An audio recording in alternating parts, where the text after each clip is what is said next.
tere tulemast Musta kassi taro lugemisse Kaljukitsed.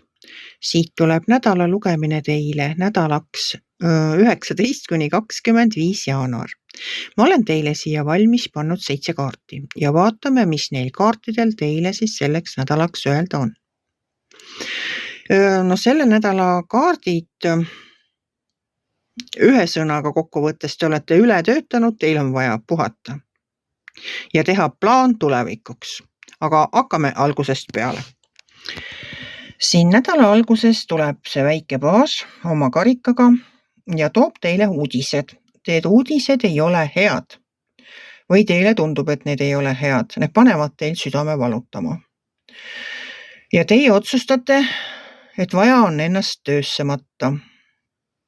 No muidugi, eks südamevalust ülesaamiseks ongi ju vaja töötada rohkem ja unustada kõike seda, mis see väike baas, mis uudiseid ta teile tõi. Et töötamine kindlasti aitab leevendada seda. Aga siin on kohe hoiatus tagant järele. Siin on maailmakaart ja siin all on mõõkade 10. Ja need mõlemad kaardid räägivad seda, et te olete teinud väga palju tööd. Ja teil on aeg nüüd puhata. Kui teie ei puhka ja ei saa aru, et teil on ületöötamise oht, ma ei tea, võib-olla teil tervis juba kuskilt logiseb.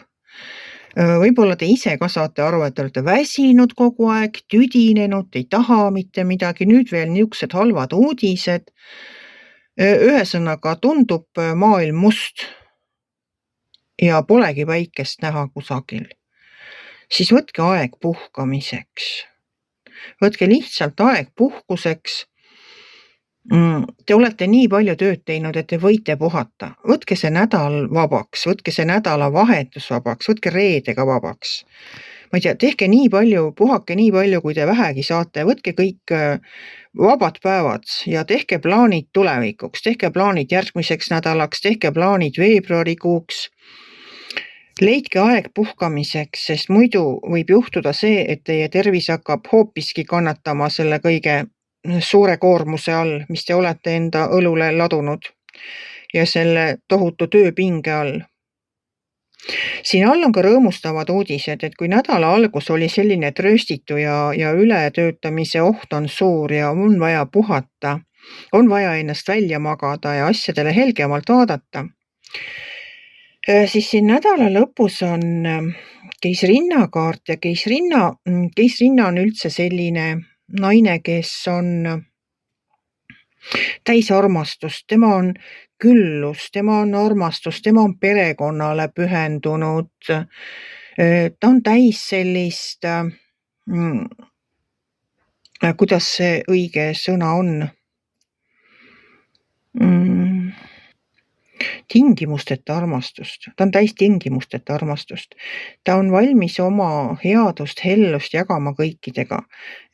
Ja see viimane kaart on siin mõõkade rüütel ja no mõõkade rüütlid, kõik rüütlid minu jaoks on olukordade lahendajad, päästjad, need, kes tulevad ja sellest olukorrast välja aitavad.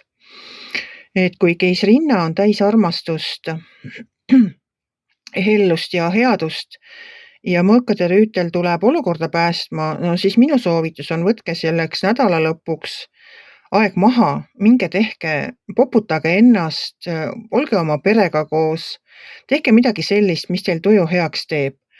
Ja lihtsalt vaadake rõõmsa pilguga tulevikku, tehke plaane järgmiseks nädalaks. Võib-olla teil on võimalik kuskile reisile minna, see ei pea ju kohe tulema, see reisi, kui te juba olete endale reisiplaanid teinud, siis on ka lihtsam sinnani elada ja tööd teha, kuni see reis või puhkus kätte jõuab. Et proovige niimoodi, et ärge keskenduge halbadele uudistele või raskustele, mis teil elus ette võivad tulla, vaid pühendage ennast. Olge tänulik selle eest, mis teil täna on ja pühendage ennast nendele inimestele, kes on teie kõrval, kes teid armastavad, kes teist hoolivad ja keda teie armastate ja hoolite. Hoolite ja hoolitsete nende eest, et olge oma lähedastega.